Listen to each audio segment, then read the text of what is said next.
دنیا کا بہترین خزانہ نیک بیوی ہے۔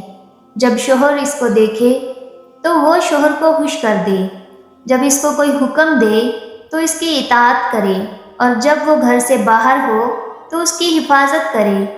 عورت رب کریم کا خوبصورت ترین تحفہ ہے۔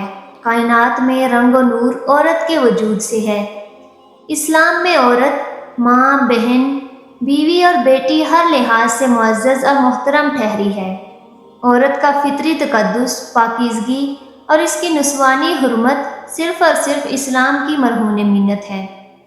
سورہ نساء آیت نمبر 34 میں حکم ربانی ہے، پس جو صالح عورتیں ہیں وہ اطاعت شار ہوتی ہیں اور مردوں کے پیچھے اللہ کی حفاظت اور نگرانی میں ان کے حقوق میں حفاظت کرتی ہیں۔ حدیث مبارکہ میں آیا ہے کہ نبی کریم نے فرمایا، بہترین بیوی وہ ہے جب تم اسے دیکھو تو تمہارا جی خوش ہو جائے، جب تم اسے کسی بات کا حکم دو تو وہ تمہاری اطاعت کرے، اور جب تم گھر میں نہ ہو تو وہ تمہارے پیچھے تمہارے مال اور اپنے نفس کی حفاظت کرے۔ شیخ الاسلام امام ابن تیمیہ نے لکھا ہے کہ نیک عورت حقیقت میں وہی ہے جو اپنے شوہر کی اطاعت و فرمانبرداری پر مداومت اور پیشگی برتے۔ اللہ اور اس کے رسول کا حق ادا کرنے کے بعد شوہر کے حق سے بڑھ کر کوئی حق نہیں رہ جاتا۔ نیک عورت سرمایہ ہے، قیمتی متاع ہے، دولت کو حفاظت سے رکھا جاتا ہے، دوسروں سے سنبھال کر چھپایا جاتا ہے۔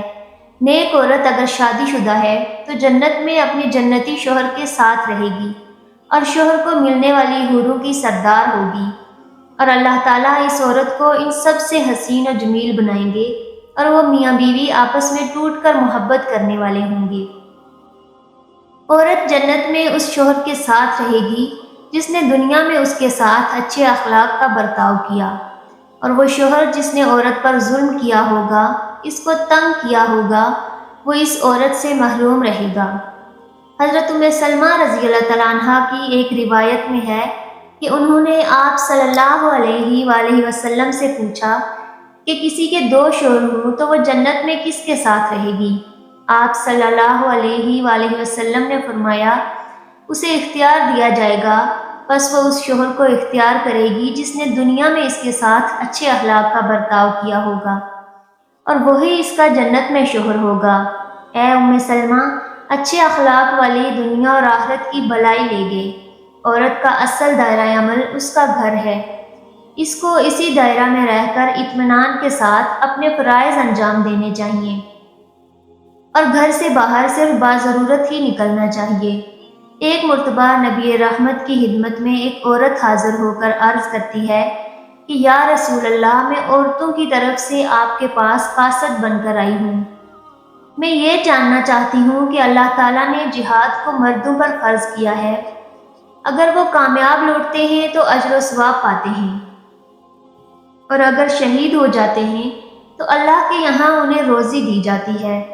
مردوں کا یہ مرتبہ ہے اور ہم عورتوں کا یہ حال ہے کہ ہم بس ان کی نگہداشت کرتی ہیں، ہمیں اس پر کیا اجر ملے گا؟ آپ صلی اللہ علیہ وآلہ وسلم نے فرمایا، تم اپنی تمام ملاقاتی عورتوں سے جا کر کہہ دینا کہ بیوی کا شوہر کی خدمت و اطاعت کرنا اور اس کے حقوق کی رعایت کرنا، اعتراف کرنا، اجر میں مردوں کے مساوی ہوگا، لیکن تم میں بہت کم عورتیں ایسی ہوں گی۔ ایک اور حدیث مبارکہ میں آیا ہے کہ حضرت ابو بکر رضی اللہ تعالیٰ عنہ حضرت انس رضی اللہ تعالیٰ عنہ سے روایت کرتے ہیں کہ عورتوں نے حضور اکرم صلی اللہ علیہ وآلہ وسلم سے عرض کیا کہ ساری فضیلت تو مرد لوٹ لے گے، وہ جہاد کرتے ہیں اور اللہ کی راہ میں بڑے بڑے کام کرتے ہیں، ہم کیا عمل کریں کہ ہمیں بھی مجاہدین کے برابر اجر مل سکے؟ آپ صلی اللہ علیہ وآلہ وسلم نے فرمایا، جو تم میں سے گھر میں بیٹھے گی وہ مجاہدین کے عمل کو پا لے گی۔ مجاہدین اللہ کی راہ میں مصائب و تکلیف برداشت کرتے ہیں، گھر کے آرام و سکون کو ترک کر کے دن رات یکسو ہو کر جہاد کرتے ہیں، ہجرت کر کے وطن سے دور ہوتے ہیں۔ گھر میں ٹک کر رہنے والی عورت اعلیٰ مقام حاصل کرتی ہے۔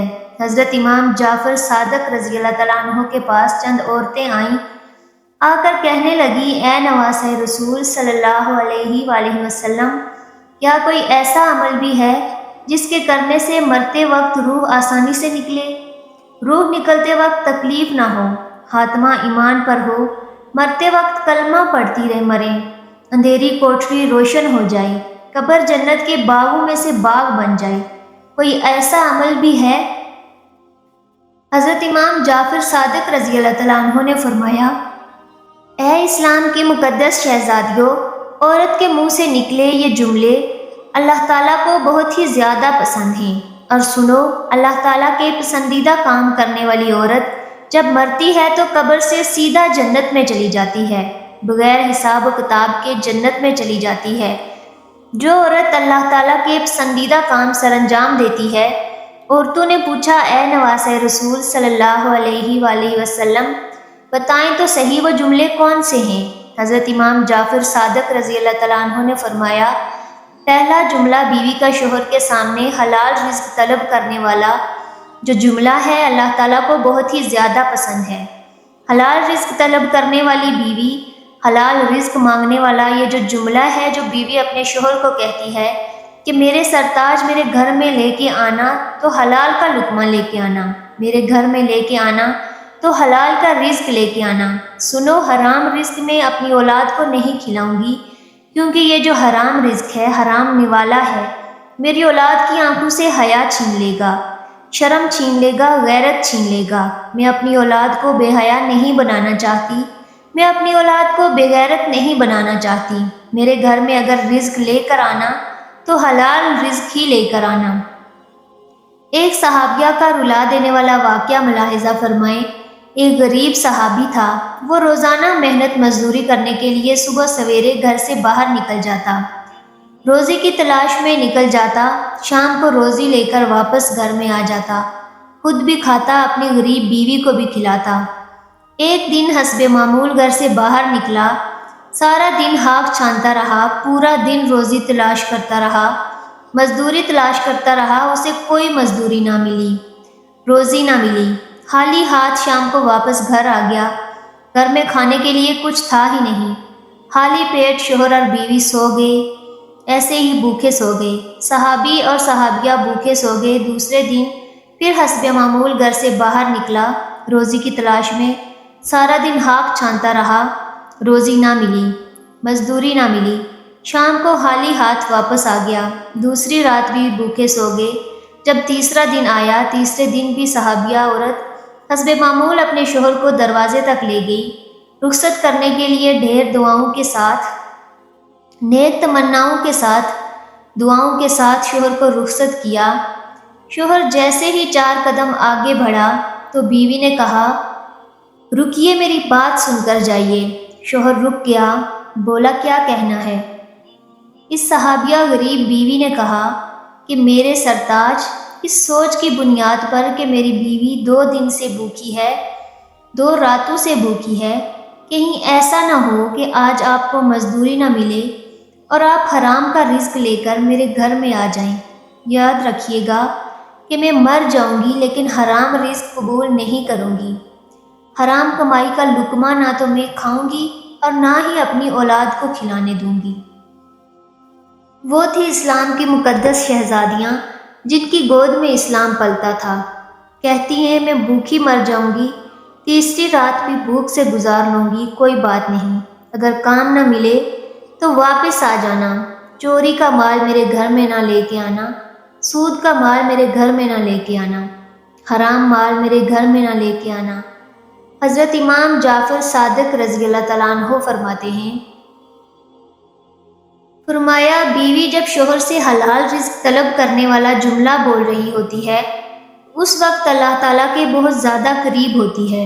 یہی جملہ مرتے وقت اس عورت کی روح آسانی سے نکلوائے گا، روح نکلتے وقت اسے تکلیف نہیں ہوگی، قبر کی اندھیری کوٹری روشن کر دے گا۔ یہ جملہ قبر جنت کے باغوں میں سے باغ بنا دے گا۔ یہ جملہ فرماتے ہی دوسرا جملہ بیوی اپنے شوہر کے آگے کوئی ایسا جملہ بول دے جو جملہ شوہر کی پریشانیوں کو خوشیوں میں بدل دے۔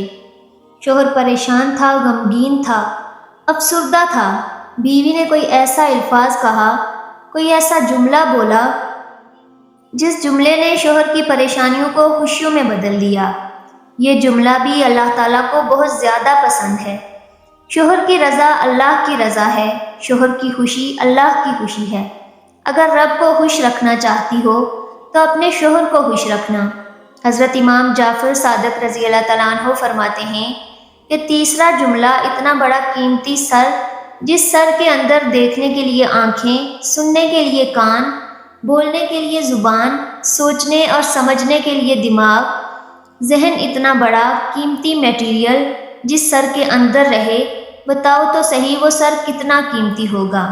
جب عورت اتنا بڑا قیمتی سر اللہ کے حضور جھکا کر کہتی ہے سبحان ربی العالی، سبحان ربی العالی، اللہ کو اتنا پسند ہے، یہی سبحان ربی العالی مرتے وقت اس کو کلمہ نصیب کرے گا، مرتے وقت اس کا خاتمہ ایمان پہ کریں گے، قبر کی اندھیری کوٹری روشن کر دے گا، قبر جنت کے باغوں میں سے باغ بنا دے گا۔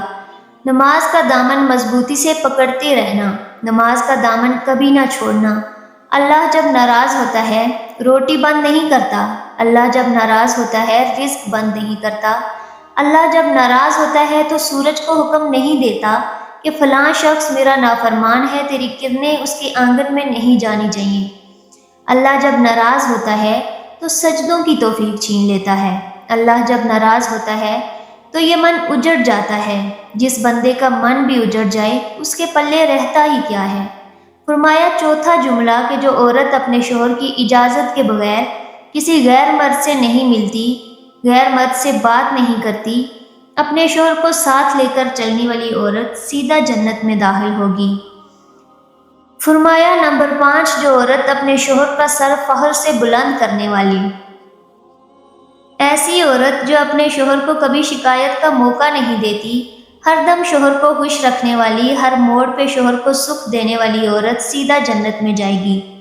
جنتی عورت رب کریم کے احکامات کی پابندی کرتی ہے، فرمانبردار ہوتی ہے۔ کسی نے ایک عارف سے پوچھا کہ نوح علیہ السلام کی قوم کیوں تباہ ہوئی؟ عارف نے کہا کہ اس قوم کی ماں نافرمان تھی۔ پوچھا گیا کہ ماں کون؟ بتایا نوح علیہ السلام کی بیوی۔ نیک عورت اولاد کے لیے دعا گو رہتی ہے، ان کے حلال مستقبل کی فکر کرتی ہے۔ اور عارف سے پوچھا گیا کہ حضرت عیسیٰ علیہ السلام کو گہوارے میں بات کرنے کی توفیق کیسے ملی؟ جواب دیا کہ ان کی ماں مریم علیہ السلام کی دعا کی بدولت۔ اسلام میں عورت کا مقام، جنتی عورت کو جنت کی بشارت دیتے ہوئے اللہ رب العالمین نے کیا اوصاف بیان کیے ہیں۔ ایک حدیث سے واضح ہوتا ہے کہ حضرت ابو ہریرہ رضی اللہ تعالیٰ عنہ سے روایت ہے کہ وہ بیان کرتے ہیں کہ حضرت خدیجہ رضی اللہ تعالیٰ عنہ کی سیرت ہمارے لیے بہترین نمونہ ہے۔ ایک مرتبہ حضرت جبریل نبی کریم صلی اللہ علیہ وآلہ وسلم کے پاس آئے اور کہا اے اللہ کے رسول، خدیجہ رضی اللہ تعالیٰ عنہ آپ کے پاس آ رہی ہیں، ان کے ساتھ ایک برتن ہے جس میں سالن یا کھانا پانی ہے، جب وہ آ جائیں تو انہیں ان کے پروردگار کی طرف سے اور میری جانب سے سلام کہیے، اور انہیں جنت میں ہیرے جواہرات کے بنے مکان کی بشارت دیجیے جس میں شور و شاب اور رنج و ملال نہ ہوگا۔ حضرت حسین بن محسن رضی اللہ تعالیٰ عنہ کہتے ہیں کہ مجھ سے میری پھوپھی نے بیان کیا کہ ایک دن میں نبی کریم صلی اللہ علیہ وآلہ وسلم کے پاس گئی، آپ نے مجھ سے پوچھا تم کون ہو؟ کیا تم شوہر والی ہو؟ تمہارا حامد ہے؟ میں نے کہا ہاں۔ آپ نے فرمایا تم اس کے لیے کیسی ہو؟ میں نے جواب دیا اس کی اطاعت اور خدمت میں کوئی کوتاہی نہیں کرتی، سوائے اس کے اس کام سے عاجز ہوں۔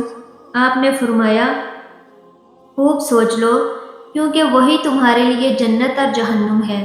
شوہر کی اطاعت و خدمت فرض ہے، آخرت کی زندگی میں کامیابی کا دار و مدار شوہر کی خدمت میں مضمر ہے۔ جنتی عورت ہمیشہ شوہر کی تابعدار ہوتی ہے، اس کے آرام و سکون کا خیال رکھتی ہے۔ نیک عورت کو چاہیے کہ اچھائی اور نیکی کے کام میں حصہ لے اور امر بالمعروف اور نہی عن المنکر کا فریضہ ادا کرے، اپنے آقا و مالک کا حق ادا کرے کہ قرآن پاک میں حکم ہے کہ تم خیر امت ہو جو سارے انسانوں کے لیے وجود میں لائی گئی ہو، تم بھلائی کا حکم دیتے ہو اور برائی سے روکتے ہو اور اللہ پر کامل یقین رکھتے ہو۔ ناظرین، یہ باتیں ایسی ہیں، یہ کام ایسے ہیں جس سے مرتے وقت عورت کی روح آسانی سے نکلے گی، خاتمہ ایمان پر ہوگا اور قبر سے سیدھا جنت میں چلے جاؤ گی۔ اللہ پاک ہمیں دین کی مکمل سمجھ نصیب فرمائے اور ہمارا خاتمہ ایمان پر فرمائے، آمین۔ امید کرتی ہوں کہ آج کی ویڈیو آپ کو پسند آئی ہوگی۔ مزید اچھی ویڈیوز کے لیے ہمارے چینل اسلام وائس کو سبسکرائب کریں۔